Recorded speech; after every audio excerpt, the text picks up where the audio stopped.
dhegaystayaasheenna qiimaha iyo qaayaha lahow halka aad naga dhegaysanaysaan waa Radio 1 Somaliya oo aad ka dhegaysanaysaan mawjadaha dhererkeedu uu kala yahay AM 1540 iyo mawjada kale oo dhererkeedu uu yahay 91.9 FM iyo abka Chin Radio.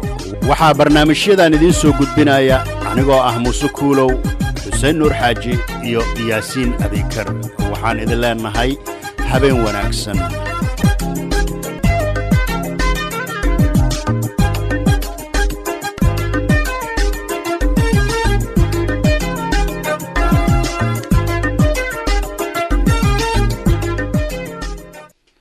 بسم الله الرحمن الرحيم. dhegeystayaasheenna qiimaha iyo qaayalo halkaad naga dhegaysanaysaan waa Radio 1 Somaliya. waxaan idin leenahay galab wanaagsan ama maqrib wanaagsan ama habeen wanaagsan. waa anigoo Muuse Kuulow ah iyo Xuseen Nuur Xaaji iyo Yaasiin Abikar oo aad nooga barateen habeen walba sabti ah in aad runtii naga dhegaysataan idaacaddan Radio 1 Somaliya 91.9 FM iyo 1540 AM. waxaan idin leenahay habeen wanaagsan. sida caadada ahayd waxaa caawa studio marti noogu ah sida taqaaneen Afro Mosaic Health Guide oo aad runtii ugu barateen Dave Williams, but tonight is here the real host Beverly. Miss Beverly, welcome to Radio 1 Somalia.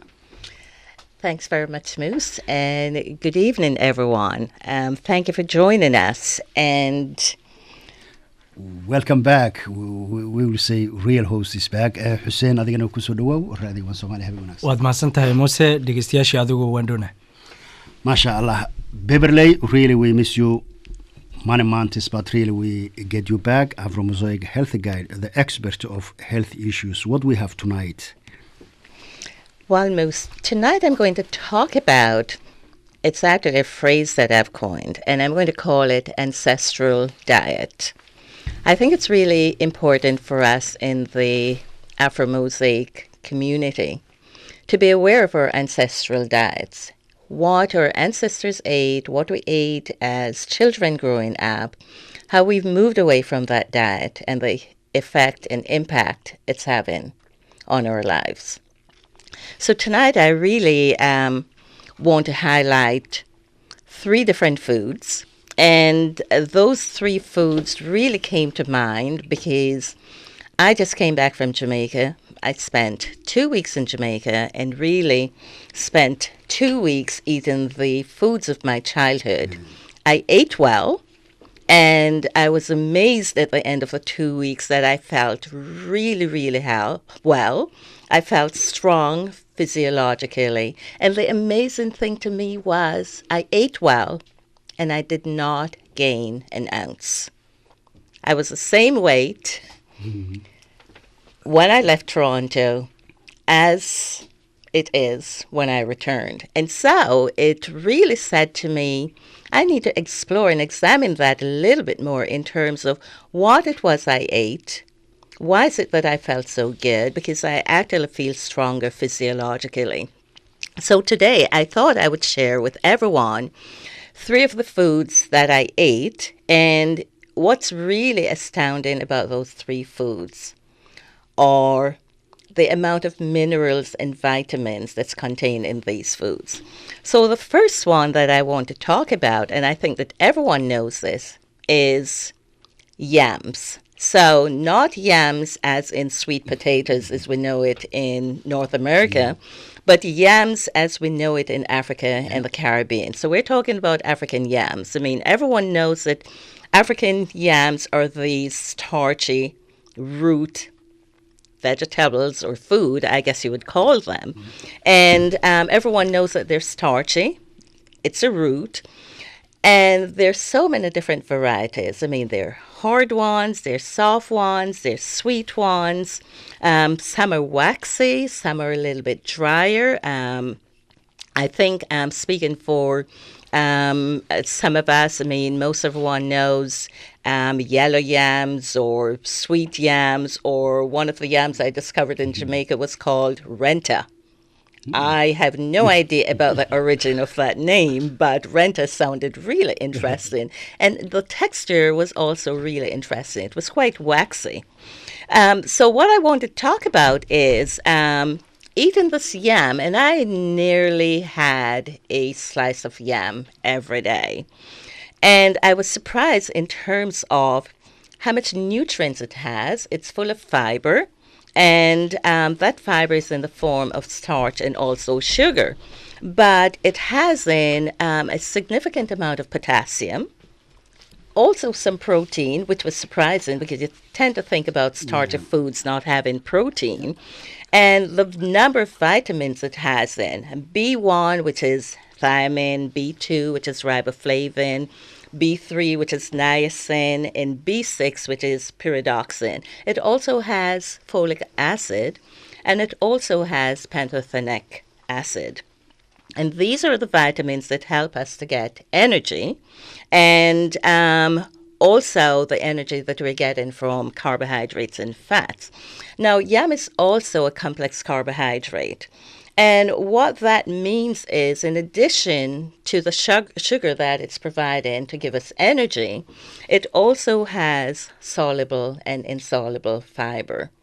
And actually, it has more soluble fiber than insoluble, which means that it's easily digested. And it means that it's actually really good food for infants and young children. Because most everyone knows, I mean, we've gone the North American way in terms of feeding our children cereal or feeding our children pablum. And yam is a much better source for them. It's full of nutrients, it's full of vitamins, it's full of minerals, and it's easy to digest. And because of the fibrous nature of yam rather, it releases the sugar in our bloodstream quite slowly. And because of that slow release, it helps us to regulate our blood sugar. So this is actually a food product that's good for people who are diabetics because it evens out the peaks and troughs in the blood sugar level. So that way people can maintain their sugar level and not go into full-blown diabetic coma or have those cravings that they would have. Now, one of the things I discovered while I was in Jamaica is that I was never hungry. At no time was I hungry in terms of, oh, I'm starving, I need to eat. And I realized that I never felt hungry because my blood sugar was maintained at the same level all the time. I'm not diabetic, but that for me was certainly an interesting interesting phenomenon.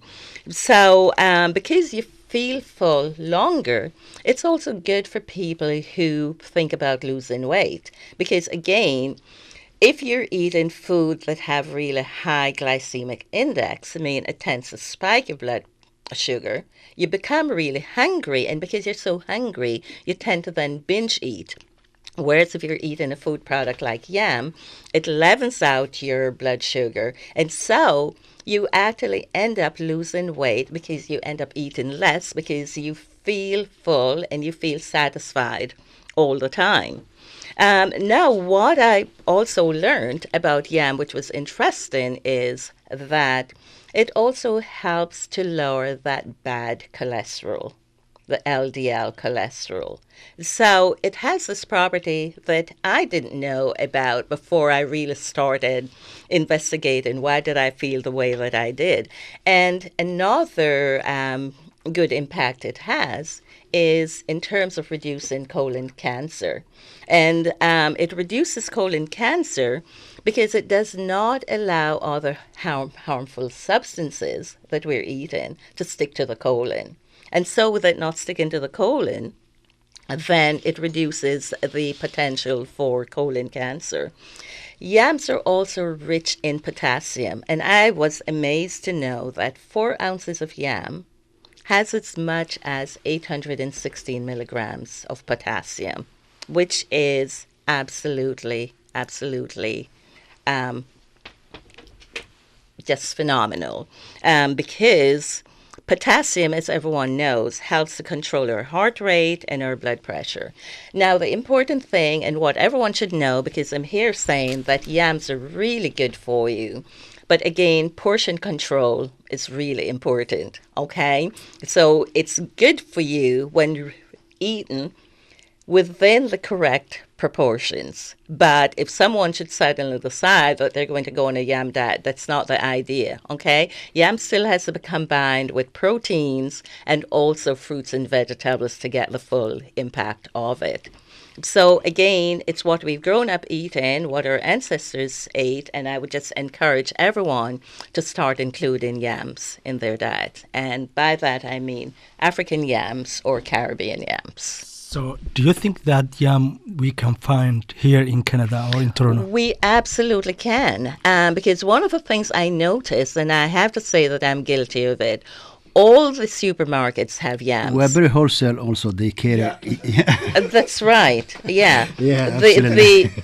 We do, absolutely. And what I noticed is that most of the yam would actually go bad because no one bought it, including myself. I didn't. But certainly now, I absolutely will start buying more yams and eating more yams. The yam in Somalia we say muhok. Muhok is in everywhere, and really you can get it easily, and really you hear the health and the benefit of that really ingredient. That really fruit is really everything: potassium, calcium. Now you hear also it carries protein. Protein we know only from the meat and the penis and the other stuff. But really, I think Beverly, I can see the difference is that 2 weeks is the impact, and I think also for the organic that you eat, and really the environment, because really we say also our language, and I think also in Jamaica they say eat what we grow, and we eat what we grow, eat what we grow, and grow what we eat. Grow what we eat. Yeah, that's right. That's the good really phrase, you know. And thank you very much. Really, we are running out of time, and I think waxaan kusoo warjina Xuseen. waad mahadsan tahay muse kulow iyo Avra Muse Health Care. markana waxaan soo gaarnay dabcan waxaan nagala socotaan Radio 1 Somaliya. dabcan waxaa la soo gaaray xilligaan soo gudbin lahayn warka. waxaa u diyaara warka Yaasiin Abikar. Yaasiin Muse iyo Xuseen aad iyo aad mahadsantiin. haatanna waxaanu soo gaarnay xilligaan idin soo gudbin jirnay war wixii dalka iyo dibadda naga soo gaaray. warka maanta waxaa idin akhrin doona aniga waa Yaasiin Abikar ee ku soo dhawaada.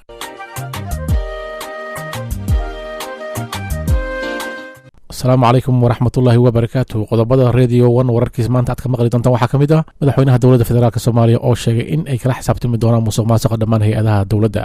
gudoomiye ku-xigeenka labaad ee baarlamaanka Mahad Cawad oo sheegay in dawladda aysan weli gaarin xilliga canshuur ururinta. madaxweynaha maamul goboleedka Puntland Cabdiweli Gaas oo ka hadlay heshiiska maamulkiisa la galay hay'adda DB World. maamulka Somaliland oo digniin u diray dawladda federaalka Soomaaliya. maxkamadda ciidanka qalabka sida ee maamulka Puntland oo 5 ruux ku fuliyay xukun dila. wararkaas iyo warar kale waxaad ka maqli doontaan Radio 1 Somaliya. madaxweynaha dawladda federaalka Soomaaliya Maxamed Cabdullaahi Farmaajo ayaa sheegay in dawladdiisa ay musuqmaasuq kala xisaabtami doonto dhammaan hay'adaha dawladda federaalka. waxa uu sheegay madaxweynaha 4 sano ee soo socota dawladdiisa in ay ka shaqaynayso ahmiyad gaarna siin doonto la dagaalanka musuqmaasuq, taasi oo uu sheegay in sanadihii la soo dhaafay ay dhibaatooyin badan ku hayeen hay'adaha dawladda. hadaladiisna waxaa ka mid ahaa tan labaad inaan la dagaalano musuqmaasuqa. maxaa yeelay musuqmaasuqa iyo shabaabku annagu waxba nooguma kala duwanaa, waa isku nooc. midna dadka horu u laayaa, midna musuqmaasuquna dawladda iyo dadka tartiibu maxaan ku raahdaa u dumiyaa. tan saddexaad inaan la dagaalno faqriga. dadkeenu waa baaba'san yihiin, dhallinyaradeennu shaqo la'aan badan yaa jirta oo baahsan. waxaan doonaynaa in Soomaaliya ay ku soo noqoto siday ay ahaan jirtay oo ah dhallinyaradu inay shaqo helaan, dadku inay noolaadaan, nabadgelyo buuxa inay timaado. saddexdaas arrimood waxaan doonaynaa shacabka Soomaaliyeed inay nagala shaqeeyaan. marka la dagaalanka nabadiidka, argagixisada, la dagaalanka musuqmaasuqa, dawladdu waxaad haysataan runtii prioritigeeda ama muhiimaddeeda koowaad ay tahay inay keento dawlad wanaag ay keento oo musuqmaasuq la dagaasho. shacabka Soomaaliyeed waxaan leeyahay idinkuna nagala shaqeeya.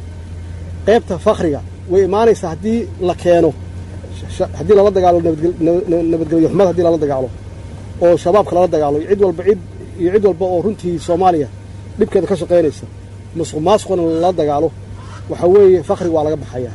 kaasi waxa uu madaxweynaha dawladda federaalka Soomaaliya Maxamed Cabdullaahi Farmaajo.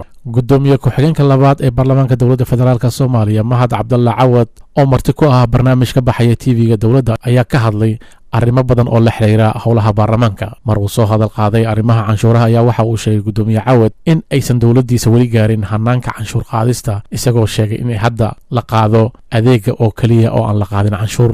hadalladiisana waxaa ka mid ahaa hannaanka canshuuraha loo qaado waa hannaan degan weeye. Soomaaliya weli ma la gaarin hannaan canshuur la qaado. waxa weeye waxa la qaadaa weli waa adeeg oo service weeyaan. canshuurihii beriga, canshuurihii macaashka, canshuurihii macaashka, canshuurihii waxa weeye sales tax-ka la dhihi jiray, wixii oo dhan si wanaagsan uma bilaaban. miisaaniyadda laga hadlayo canshuurahaas dakhliga gudaha ahna waxa laga hadlayaa waa wax marka la isku daro sanadkii yani 200 bilyan. waxa weeye yani iskuul boorka waxbarashada xaafadda aan ka deganahay London waxa weeye miisaaniyadda haddaad soo ogaato waxay noqonaysaa wax oo ama 1 bilyan yani u dhigma. Soomaaliya oo dhan dowladda federaalka ahna 200 milyan weeyaan oo ciidan iyo wax walba la doonaya in laga masruufo. sababtoo ah canshuur qaadistii dalka si wanaagsan oo bilaaban waa waajib saaran xukuumaddan hadda ah oo waxa weeye aanu doonayna inaanu ku dabagalno in canshuur la qaado. shacabka Soomaaliyeedna wacyigelin badan bay u baahan yihiin. waxa weeye waa inay ogaadaan haddaysan canshuur bixin oo aysan dowladda canshuur siin waxa weeye waxa dalka ee meesha ka soo baxaya waxay noqonayaan dowlad tabar yar oo tacbaan ah. kaasi waxa uu ahaa mahad cabdalla cawad gudoomiye ku-xigeenka labaad ee baarlamaanka. madaxweynaha maamul goboleedka puntland cabdiweli gaas ayaa ka hadlay heshiis maamulkiisa uu la galay shirkadda DP World kaasi oo ah in dekada boosaaso lagu wareejiyo shirkadda DP World. cabdiweli gaas ayaa sheegay in uu rajaynayo mashruucan inuu noqdo mid dhab ah oo si degdeg ah loo bilaabo, isagoo sheegay mashruucani in uu kaalin weyn ka qaadan doono horumarinta kaabayaasha dhaqaalaha ee puntland. maruu arrintaasi ka hadlayana waxa uu yidhi in mashruucan uusan noqdan hadal uu noqdo wax dhab ah oo si degdega loo bilaabo insha allahu commitmentkiina waa una siiyey aad buna ugu mahadsan yahay. dabcan waxaan rajaynayaa mashruucani in uu qayb wuxuu ka noqon doono mashaariicda kale aan wadno horumarinta kaabayaasha dhaqaalaha ee puntland. waxaan rabaa dadka inaan u sheego runtii dalkan maxamed siyaad bar allah naxariistay runtii waana duceeyay amro walba waxa uu nooga tagay waxay ahayd dekada yarta iyo jidkii. waxa weeye annaga 18 sano joognaa Puntland 19 sano ay maraysaa dekadiina waa si aasmaysa jidkiina waa si baaba'aya. marka dabcan raba dadku inay fakaraan oo bini'aadamku wuxuu rationality macnaheedu waxa weeye xaaladda kugu mar walba kugu meegaarsan inaad wax ka bedesho weeye. marka waxa weeye in aan dalkayga wax ka bedelo Puntlandna wajiga maanta ay leedahay waji ka duwan ay yeelato. mashruucani uu ka qayb qaato arrinta iyada ah horumarinta kaabayaasha dhaqaalaha. dabcan kaligi mashruuc kale wax tarimay boosaaso dekada kale wax tarayso laakiin inay yeelato mashaariic kale oo kaabaya iyana oo ay kamid tahay barnaamijyada kale aan wadno ay kamid yihiin airportooyinka gaalkacyo boosaaso garoowe jidadka hadda aan wadno sidoo kale. marka in aan helno infrastructure network oo ajdadkii dekadihii airportooyinkii taa ayaa horumar ku gaari karaa. taa ayaanu rajaynaynaa waddanka in wax ka bedesho xaaladiisa. kaasi waxa uu ahaa cabdiweli gaas madaxweynaha maamul goboleedka puntland. maamulka somalilan ayaa ka digay in dowladda federaalk soomaaliya ay farigelin ku samayso heshiiska saldhigga militariga ee dowladda imaaraadka carabta ay ka furanayso magaala xeebeedka berbera. somalilan ayaa waxa ay sheegtay in aysan marnaba aqbali doonin in dowladda federaalk soomaaliya ay farigelin ku samayso saldhigga militariga imaaraadka ka furanaysa magaalada berbera. afhayeenka madaxtooyada somalilan xuseen cige ayaa sheegay in dowladda ay ka soo horjeedo maamulka xildhibaanada baarlamaanka ay ka wadaan saldhigga berbera. mar uu arrintaasi ka hadlayana waxa uu yidhi ugu horaan waxaan jecelahay inaan caddeeyo fikirka dowladda somalilan ka qabto mooshinka iyada waa faragelin toos ah oo aan geedna loogu soo gaban oo ay dowladda soomaaliya ay faragelinayso danaha dhaqaale iyo kuwa siyaasadeed ee qaranka jamhuuriyadda somalilan. saas daraaddeed dowlad ahaan shicib ahaan iyo ummad ahaanba waanu ka soo horjeednaa in dowladda soomaaliya iyo baarlamaankeeda iyo wixii la xulufahayba ay ay arrimahaasi faraha la galaan waananu ka soo horjeedna. hay-adihii qarankan u dhisnaa ayaa arrintaa go'aamiyey. somalilan baarlamaankeeda oo ka aqoon badan ka khibrad badan ka waaya aragsan baarlamaanka suuqyada xamar laga soo ururiyey dhowaan ayaa go'aan ka gaadhay oo dowladda axmed siiraayo u ansixiyey inaynu la geli karno heshiis dhaqaale, heshiis iskaashi iyo heshiis militariba dowladda aynu walaalaha nahay imaaraadka. saas daraaddeed haddii ay baarlamaanka soomaaliya go'aan meel ka gaarayaan ama ay leeyihiin waxaanu go'aan ka gaaraynaa ii sheegeen saldhig waxa lagama maarmaan ahaan lahayd oo iyaga u qumanaa inay isweydiiyaan saldhigga dowladda turkigu ay ku leedahay xamar looma keenin lama soo marinin meel ay kaga doodeen ma jirto marka mayna ahayn gaf iyo maangad iyo caqliga ummadda ay matalaan waanu matalaan leeyihiin oo lagu ciyaarayo in iyagoo toodiiba gabay oo toodii aan ogeyn saldhigga military baaxadda leh ee ay dawladda Turkiga ka samaysanayso dalkooga inay yiraahdaan Soomaaliland baanu ka doodaynaa waxaan leeyahay warkishooda isla yaaba haddii ay faraha kala bixi waayaan Soomaaliland waxay diyaar u tahay inay qarannimadeeda ay u difaacdo sida weligeedba u difaaci jirtay saas daraadeed Soomaaliya waxaan leenahay waxa ku yaala hawlo ka culus kuwad faraha kula jirto ummadaada nabadgelyadooda ka shaqeeya ummadaada horumarkooda ka shaqeeya Somaliland adeer waa qaran isku tashaday waa qaran guuleystay waa qaran aan u baahnayn in la soo farageliyo kaasi waxa uu ahaa afhayeenka madaxtooyada maamulka Somaliland Xuseen Ege maxkamadda ciidanka qalabka sida ee maamulka Puntland ayaa goor dhaweyd xukun dil ku fulisay 5 dhalinyaro ah oo lagu eedeeyay in ay ka tirsan yihiin al-shabaab gudoomiyaha maxkamadda ciidanka qalabka sida ee maamulka Puntland Colonel Cabdifataax Xaaji Aadan ayaa warbaahinta u sheegay in dhalinyaradaasi saaka lagu fuliyay xukunka dilka hadaladiisana waxaa ka mid ahaa waxaa xukun dil lagu fuliyay shan ka mid gacan ku dhiiglayaasha amniyaadka ururka al-shabaab argagixisada gaar ahaan qaybta gobolka bari kuwaasoo lagu soo eedeynayay inay dileen qiraal ku ah maxkamadda wadada ka gartay allahu naxariista gaashaale sare taliyihii ku-xigeenka ciidanka booliska iyo xeerariyihii guud ee ciidamada qalabka sida xasan fariye iyo agaasimihii madaxtooyada Puntland sidoo kale oo bariya marka 19 bishii 2017 maxkamadda darajada koowaad ee Soomaaliya waxay ku xukuntay dil soogasha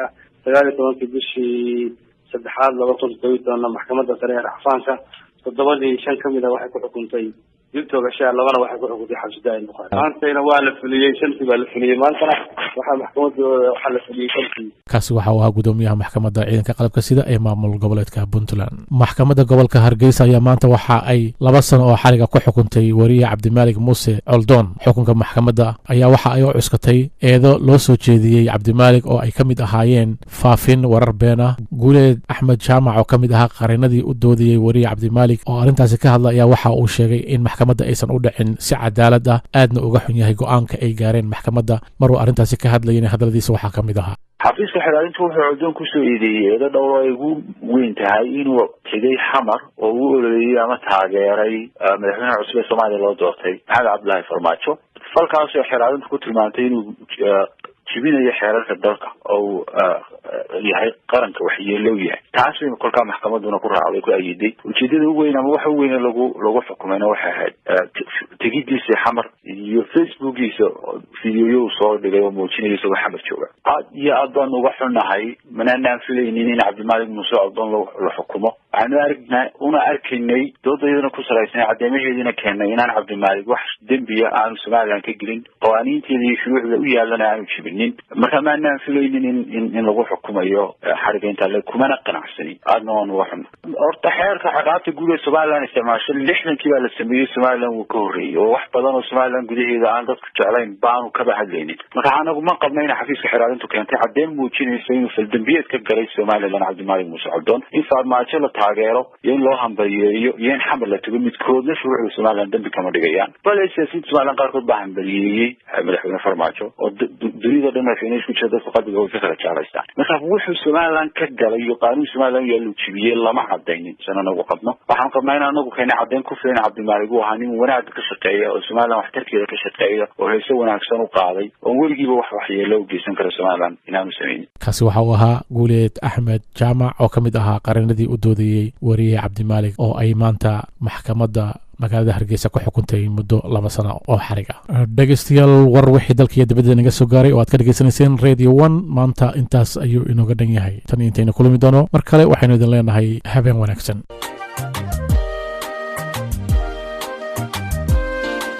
waxaa intaasi inoogu dhammaaday war wixii dalka iyo dibadda inaga soo gaaray dhegeystayaal weli waxaynu bartamaha uga jirnaa barnaamijyadii maanta ay idinkugu talagaleen Radio 1 oo aad sida tooska uga dhageysanaysaan mawjadaha dhererkoodu yahay 91.9 FM iyo mawjada 1540 AM barnaamijyadeeni weli fari kama qodna barnaamijkeena intay ka hartay waxaa inoo dhammaystiri doona walaalkay Muuse Kuulow Muuse kusoo dhawow mahadsanid yaasiin abikar runtii waxaan leenahay mahadsanid yaasiin xuseen adigana sidoo kale waxaan runtii dhowaan dabaldeg ballaaran runtii ka dhici doona Soomaaliya sanad guuradii 57 ee ciidamada xoogga dalka Soomaaliyeed ayaa ku beegan 12 Abriil oo runtii 4 cisho ama 6 cisho ay ka harsan tahay oo naga suweyga marka runtii dabaaldegyadaasi arrimahaas oo dhanna weega soo socda ayaad ka dhegeysan doontaan iyo sida caalamka sanad guuridii 57 ee Soomaaliya looga dabaaldegay waxaan kaloo runtii idin ogeysiinaynaa ururka lagu magacaabo Satuk World Cup waa World Cup Juniorka 2017 oo lagu qaban doono wadanka Qatar ayaa waxa ka qayb gali doona dhalinyaro ku nool dalkan Canada ay haysata dhalashada Canada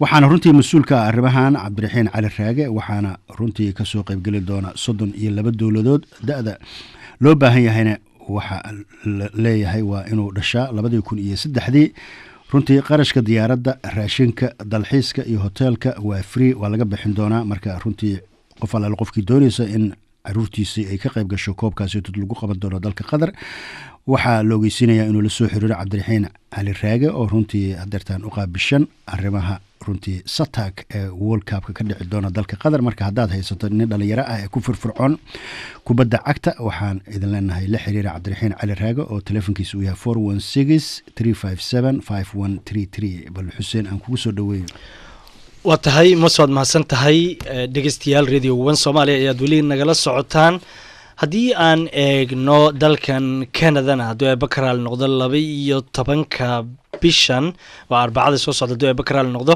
waxaa lagu wadaa in dhalasho sharafeed la guddoonsiiyo gabadha lagu magacaabo Malala Yousafzai oo Pakistan u dhalatay oo dooda xuquuqda dumarka dabcan waxaynu sidoo kale ay hadal u jeedin doontaa baarlamaanka dalkan Canada waxay ahayd Malala Yousafzai in ay khudbad u jeedisay baarlamaanka dhalasho sharafeedna la guddoonsiiyay xilligii dawladii hore uu hogaaminayay Stephen Harper laakiin nasiib darro maalinka ay khudbadda jeedin rabtay ayaa baarlamaanka waxa ka dhacay dabcan rasaas taasoo markaa dib loo dhigay waxaa la filayaa sidoo kale in hadallo oo u badan dhiirigelinta gabdhaha iyo waxbarashadoodu khudbad ku aadan ay halkaasi ka jeediso waxaa sidoo kale xusid mudan in dhalasho sharafeedka la siinayo gabadhaasi Pakistan u dhalatay oo Taliban ururka lagu magacaabo hadda ka hor iyadoo ardayda dhaawacay dhimasho ilaa iyo heer kooma ay gashay gaartay in dhalashadaas sharafeedka hore dalkan Canada ay u guddoonsiiyeen madax badan oo ayna ka xusi karno xornimadoonkii iyo madaxweynihii South Africa Nelson Mandela Canada waxaa lagu tiriyaa dalalka ugu badan ee dhiibay dhalasho sharafeedka la siinayo gabadha Pakistan u dhalatay ee Malala Yousafzai arbacada haddii ay bakaraal noqdo dhinaca Soomaaliyana sidaan ognahay madaxweynaha dabcan farmaajo wuxuu ka dhawaaqay dagaal la galo al-shabaab iyo in amniga markaa dib loo soo celiyo muuse arrimo badan dabcan way jiraan bal ka waran arrimahaas absolutely runtii waxaa dagaalo fara badan ku haya dalka Soomaaliya kooxahan argagixisada ama runtii nabadiidka ah ee shabaabka lagu magacaabo laakiinse dagaalkooda weligood ayuu socday laakiinse waxaa dhibaato ah in Soomaaliya ciidamadooda diyaarsaneen cunaqabateyn hub oo weli saaran runtii ciidamadii oo kalsooni mushahar iyo runtii moralkoodii oo aan dhisnayn in dagaal la iclaamiyo laftirkeedii waa lagu degdega ayaa dad badan ay aaminsan yihiin waxaa kaloo jirta runtii bisha runtii muslimka ee runtii hadeertaantud ah Rajab ah in aan runtii xataa diiniyan aan dagaal la iclaamin marka bal arrimahaas ayaa culamaa u diin aad u fara badan iyo social media haba iska soo taraya laftirkoodana bal waa arki doonaa waxa ka soo baxa bal Yaasiin oo Kureji iyo Xuseen Yaasiin mid kale bal aan hal su'aal ku dhexgeliyo kor intaan idaacadda soo xirin xilligan dagaal in la galo kula tahay in gurmadka abaaruhu ay saameyn karto aad iyo aad maadaama hadda dhibaatooyin badan ay ka jiraan isku socodka waddanka gudihiisa ma fiicnaan lahayn kulli in xilligan dagaal la qaado waqtigii gabagabada ayaa la soo gaaray marka Xuseen iyo Muuse inta inuu dib u kulmi doono sida iyo nabadgelyo dhammaan bulshada Soomaaliyeed ee dhageysan magaalada Toronto